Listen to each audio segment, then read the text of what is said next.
ವೀಕ್ಷಕರೇ, ನಾನು ಇತ್ತೀಚೆಗೆ ತುಮಕೂರಿನ ಹೃದಯ ಭಾಗದಲ್ಲಿರುವ ಯೂನಿವರ್ಸಿಟಿ ಸೈನ್ಸ್ ಕಾಲೇಜ್ ಬಳಿ ಕಾರ್ಯನಿಮಿತ್ತ ಹೋಗಿದ್ದೆ. ನಾನು ಸಾರ್ವಜನಿಕ ಕಾಲೇಜು ಕಚೇರಿ ಬಳಿ ಹೋದಾಗ ಸಹಜವಾಗಿ ಅಲ್ಲಿನ ವ್ಯವಸ್ಥೆ ಬಗ್ಗೆ ಕಣ್ಣಾಯಿಸೋ ಕೆಲಸ ಮಾಡ್ತೇನೆ. ಬಟ್ ನಾನು ದೇಹ ಬಾಧೆ ತೀರಿಸಿಕೊಳ್ಳುವ ಸಲುವಾಗಿ ಮಕ್ಕಳು ಬಳಸುವ ಶೌಚಾಲಯದ ಕಡೆ ಮುಖ ಮಾಡಿದೆ.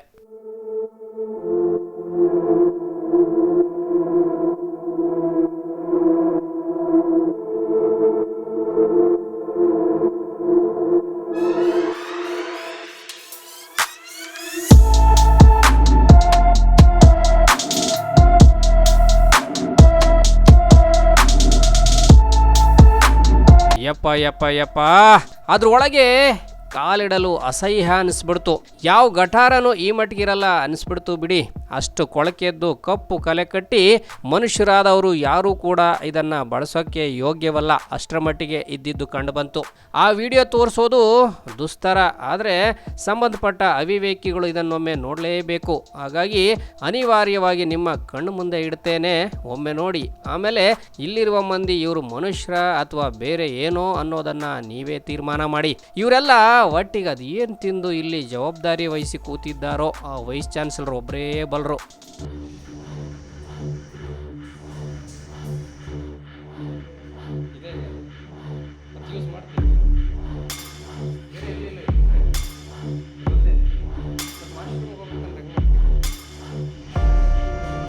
ಬಾರ ಇಲ್ಲಿ ನೀನೇನು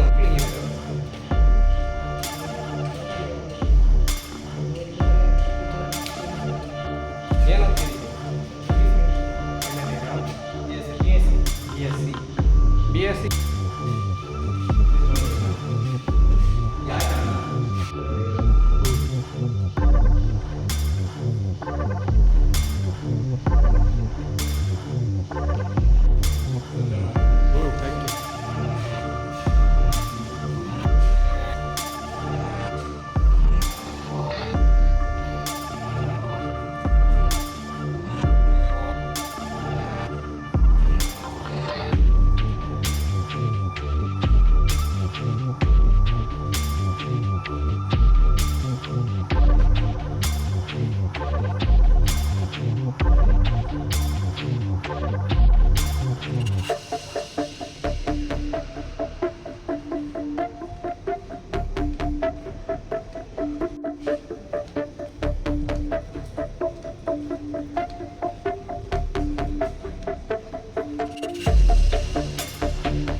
ಇಲ್ಲಿ ಮೂತ್ರ ವಿಸರ್ಜನೆ ಮಾಡಿದರೆ ಮಾಡಿದ ಮೂತ್ರವೆಲ್ಲ ಕಾಲ ಮೇಲೆ ಬಂದು ಬೀಳುತ್ತೆ. ಬಳಸಿದ ಶೌಚಾಲಯಕ್ಕೆ ನೀರು ಬಳಸೋಣ ಅಂದರೆ ಅದು ಸಮರ್ಪಕವಾಗಿ ಬರಲ್ಲ.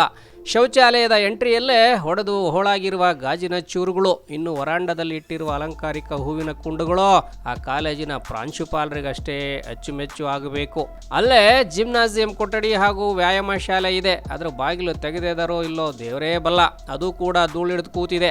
ಇವರಿಗೆ ಸರ್ಕಾರಿ ಶಾಲಾ ಕಾಲೇಜು ಅಂದರೆ ಅದು ಯಾಕೆ ಇಷ್ಟೊಂದು ಅಸಡ್ಡೆ? ಕೈ ತುಂಬ ಸಂಬಳ ಪಡೆಯುವ ಇವರಿಗೆ ಅಲ್ಲಿನ ವ್ಯವಸ್ಥೆ ಸರಿಪಡಿಸುವ ಇಚ್ಛಾಶಕ್ತಿ ಯಾಕಿಲ್ಲ? ಲಕ್ಷ ಲಕ್ಷ ಸಂಬಳ ಎಣಿಸುವ ಇವ್ರ ಮಕ್ಕಳು ಇಂಥ ವ್ಯವಸ್ಥೆಯಲ್ಲೇ ಶಿಕ್ಷಣ ಪಡಿತಾರ? ನಮ್ಮ ಜನರ ತೆರಿಗೆ ದುಡ್ಡು ಸಂಬಳ ರೂಪದಲ್ಲಿ ಪಡೆಯುವ ಈ ದರಿದ್ರ ಮನಸ್ಸಿನ ಜನರ ಮನಸ್ಸಿಗೆ ಹಿಡಿದಿರುವ ಜಿಡ್ಡು ಬಿಡಿಸೋದಾದ್ರೂ ಯಾರು?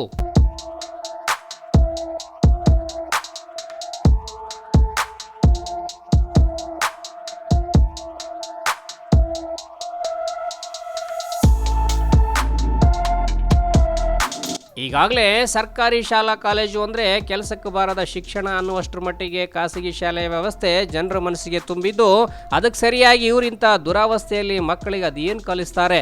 ಯಾವ ಮಕ್ಕಳು ಪೋಷಕರು ತಾನೇ ಈ ವ್ಯವಸ್ಥೆ ಕಂಡು ಮಕ್ಕಳನ್ನು ದಾಖಲು ಮಾಡಲು ಇಷ್ಟಪಡ್ತಾರೆ ಹೇಳಿ ನೋಡೋಣ. ಇನ್ನು ನಾವು ಹೋಗಿದ್ದ ದಿನ ಮೇ 18 ಸೋಮವಾರ ಈ ಅವ್ಯವಸ್ಥೆ ಕುರಿತು ಪ್ರಾಂಶುಪಾಲ ಶ್ರೀನಿವಾಸ್ ಅವರನ್ನು ಭೇಟಿ ಮಾಡಲು ಚೇಂಬರ್ಗೆ ತೆರಳಿದಾಗ ಅವರು ಕೂಡ ರಜೆಯಲ್ಲಿದ್ದರು. ಅವರ ಉಸ್ತುವಾರಿಯಾಗಿ ಬೇರೆಯವರಿದ್ದರು. ಫೋನ್ ಮಾಡಿ ಪ್ರಾಂಶುಪಾಲರ ಗಮನಕ್ಕೆ ಈ ವಿಚಾರವನ್ನು ತಂದರು. ಅವರು ಅದೆಲ್ಲ ಕ್ಲೀನಿಂಗ್ ನಡೀತಿದೆ ಅಂತ ಸಬೂಬ್ ಹೇಳಿದರು. ಅಲ್ಲೇ ಇದ್ದ ಉಪನ್ಯಾಸಕರೊಬ್ಬರು, ಸರ್ ಇದೆಲ್ಲ ಸುದ್ದಿ ಮಾಡಬೇಡಿ, ಬ್ಯಾಡ್ ಒಪಿನಿಯನ್ ಬರುತ್ತೆ ಅಂದರು. ಬಟ್ ನಾವು ಇದನ್ನೆಲ್ಲ ಬಯಲಿಗೆ ತಾರದೇ ಇದ್ದರೆ ನಮ್ಮ ಆತ್ಮಕ್ಕೆ ನಾವೇ ದ್ರೋಹ ಮಾಡ್ಕೊಂಡಂಗೆ ಅಲ್ವಾ? ನಿಮ್ಮ ಅನಕಾಯೋಗ ಸರಿಯಾಗಿ ಮೇಂಟೈನ್ ಮಾಡ್ರಿ, ಇಲ್ಲ ರಾಜೀನಾಮೆ ಬಿಸಾಕಿ ಬೇರೆ ಕೆಲಸ ಹುಡ್ಕೊಳ್ರಿ. ಪಾಪ ಉದ್ಯೋಗ ಇಲ್ಲದೆ ಇರುವ ಲಕ್ಷಾಂತರ ವಿದ್ಯಾವಂತ ಮಂದಿ ಅವಕಾಶಕ್ಕಾಗಿ ಜಾತಕ ಪಕ್ಷಿಯಂತೆ ಕಾಯ್ತಾ ಇದ್ದಾರೆ ಕಣ್ರಿ, ಕಾಯ್ತಾ ಇದ್ದಾರೆ.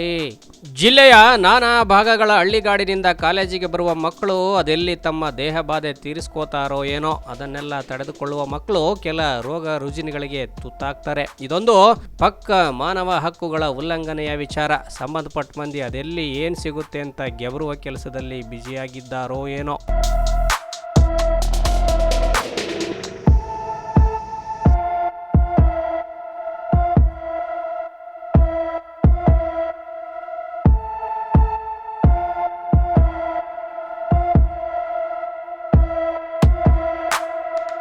Bureau report, Belagere news.